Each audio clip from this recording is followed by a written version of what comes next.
Good afternoon, everyone, and welcome to the Midweek Message for this week of March, 7 to 13. Uh, so we are in Lent. We are in our second week of Lent, and we're reading Good Enough.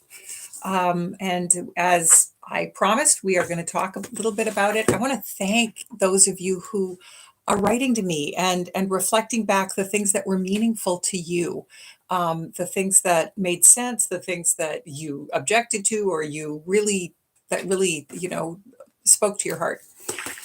So I want to touch on those really quickly. Um, okay. One of the things that several of you wrote to me about actually was the little chapter on grief and mourning, and it's beautiful, and I think it speaks to our heart, given like all of our personal experiences as well as what's going on in the world right now. One person said I might have missed a few steps mourning, and I actually love the way she looks at it, because she doesn't just go through the steps of grief. She talks about taking note of things that so that we can move on, so that mourning things, so that we can move to a future that's more focused and better for us. Things that you might have done together. Yeah. And somebody else talked about actively mourning, how it's helpful to actively mourn and move on, but remember, and how important it is to remember things. For me, that's like the forgive and remember. You don't forgive and forget, because that consigns you to making the same mistakes over and over. You forgive and remember because forgiving frees you, right? But remembering means you're going to learn from it, just like mourning something that is dear to you, that is no longer possible, is such an important thing to do. Okay, another one that people really enjoyed, or at least were really challenged by, was the shiny things chapter, which talks about how idols can slip into our faith. And that one, I mean, I found that one challenging. I had to read it a couple of times and really think about it and understand what she was trying to tell us, as opposed to reading it, immediately feeling guilty.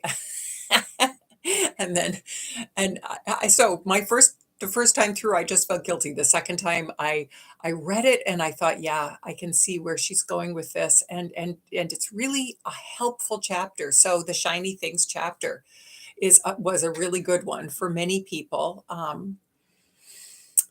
Let's see. I just want to make sure I'm not missing anything that you guys reflected, or things that you brought up um, that were helpful. So one person said, and I completely agree, she sums it up at the end by saying, after all, what is idolatry except beautiful things that do not transform us? Yeah. So, maybe if you're wondering what idolatry might look like, that's a really good thing. Is this something that is not transforming you? Is it a dead end, or something that is a convenience but is not transforming you? And knowing that when things do transform you, that actually is a good thing that can bring you to new insight. And yeah, okay, let's see. Anything else? Oh, yeah. So, what I wanted to say on my own personal piece is, both chapters for me talked about ways of moving forward and incorporating our life's experiences, allowing transformation and learning and growing to happen in a healthy way. So, both of those chapters that seem to speak to several of us um, really are about being able to move forward in a healthy and grounded way. Other people spoke of being overwhelmed by what is happening in the world right now, and the chapter on the gift of small things done with great love. Doing small things with great love, leading a small life, that these are not bad things, and that love really is an answer. So, so now I want to read a few of these for those of you who might not have gotten this yet. Remember, you can get it instantly on Kindle. So don't wait. It's because, honestly, I could read this not during Lent. It's just beautiful and thought provoking in the most helpful and wonderful way. So I wanted to read a few things to you. So on that chapter, um, about let's see, idolatry, which sounds much scarier than it actually is. I think it's just, talking about things that we lean on that might be dead ends or that, don't transform us. So she says, we tend not to be apostates, but idolaters. We fall in love with the things that are almost true. We start taking our gold and pouring it into a cast that we can shape with our own hands, one that inspires us and challenges us, but is not necessarily given to us by the one true God. After all, what is idolatry except beautiful things that do not transform us? And then in her good enough step, so the thing that turns this from a book of just reflection to action, which I really appreciate. So her a good enough step, or their a good enough step, is in this chapter. What do your major life choices point toward? Your relationships, your kids, your career, your hobbies, the places you want to travel. What do your major life choices point toward? That's a really good, helpful way to start sifting through to figure out what's important. What is the most beautiful thing you can say about your life when you look at the evidence? You want to love people. You want to challenge deeply held ideas. You want to take risks. Write it down. Be clear. Be specific. What is a core truth of your life, the straightest arrow you can imagine finding there? Now ask yourself, is it aimed too low? That's good. Really good. Okay. Now let's see. Here we go. I am going to go back back to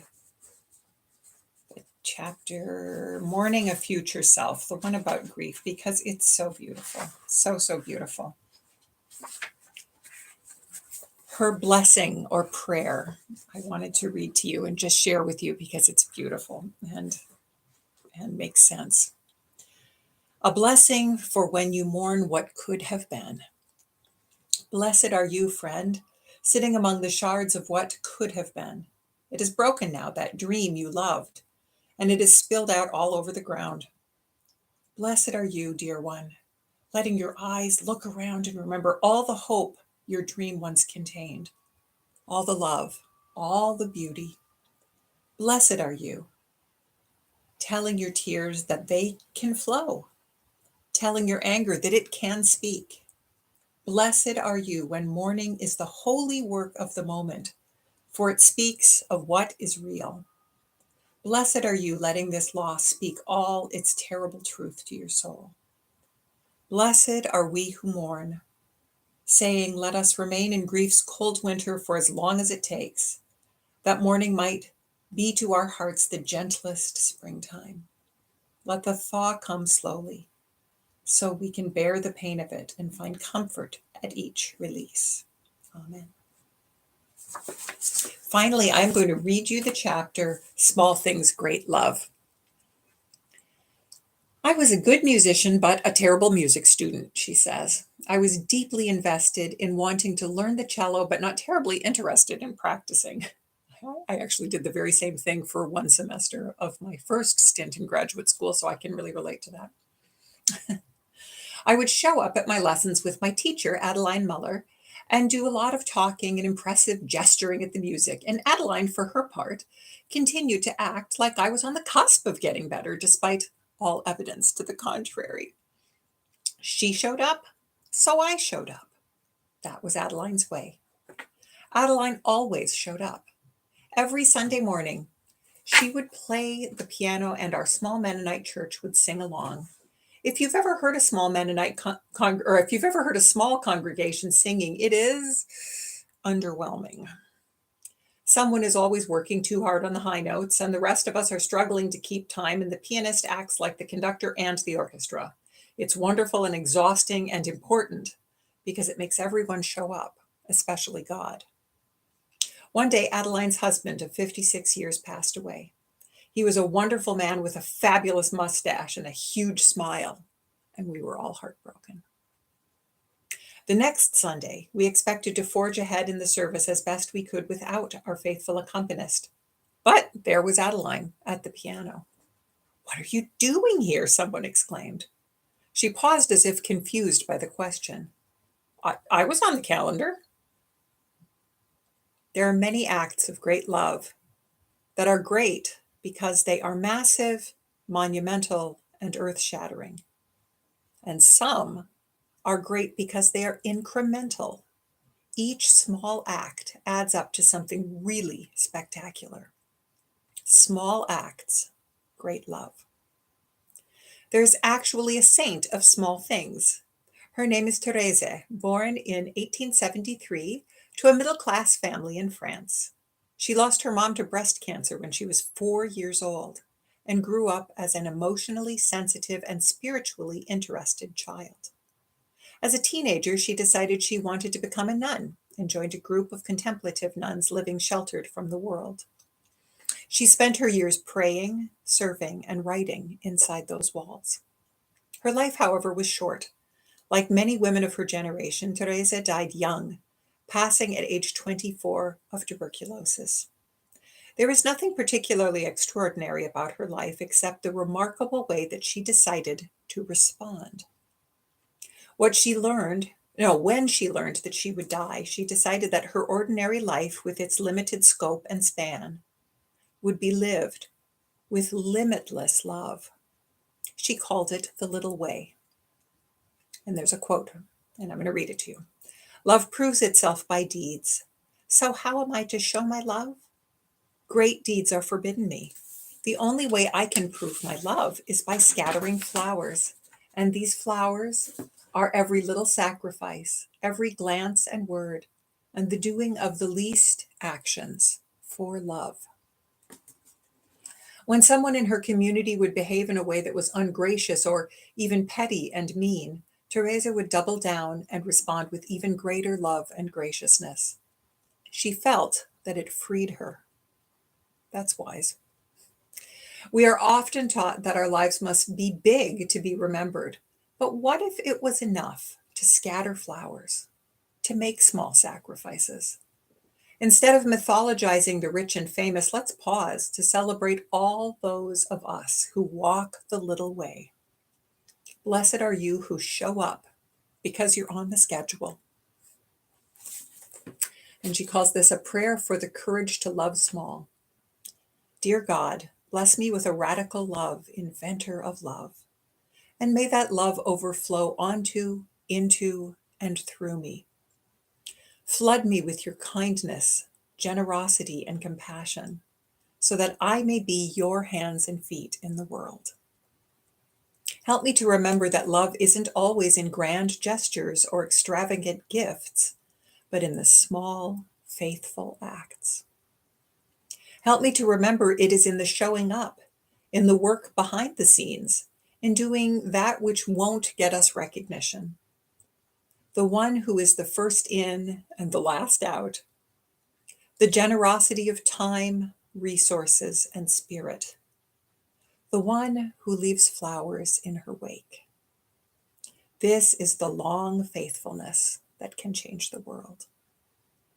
God bless me in this little way to be able to do small things with great love. One small action at a time until it's a bridge with a span that reaches from my little life to yours with each act of love. And when I screw up or forget or grow weary, bless me with the courage to begin again, loving and loving again, being changed by your love and transforming the world one little act of love at a time. May it be so. Now her good enough step, the thought to action part. The early church in Galatia debated about what makes someone Christian enough. Is it eating the right food, wearing the right clothes, hanging out with the right people, obeying the rules enough? Well, Paul quashes the arguments by telling them, this is Galatians 5:6, what matters is something far more interior. Faith expressed in love. Let this verse be yours for the day or the week or the month.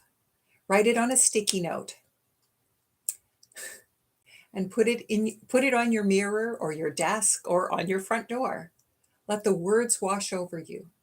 Meditate on how your small acts of love embody a greater faith. I'm going to repeat the verse one more time for you. What matters is something far more interior, faith expressed in love. And then she ends with a quote by Adam Lindsay Gordon. Life is mostly froth and bubble. Two things stand like stone. Kindness in another's trouble. Courage in your own. And I would like to end this week by saying, if you feel overwhelmed by the state of the world, or if you feel overwhelmed by the grief that you might have in your own life, or in the life of someone that you love, or in the circumstances in which you find yourself, or again, the state of the world, what's going on in Ukraine, or climate change, or all the many things that could get you down, do small acts with great love and allow the love that God has to infuse you, and you embody that love and be that love for other people. Those small things that we do make a great, great difference. And we can act with great faith. We can show up. We can do small acts with great love. And I will be doing them along with you, praying and working and being part of this community. What a privilege it is for us to be together. So until next week, and in this together with you, Reverend Stephanie signing off.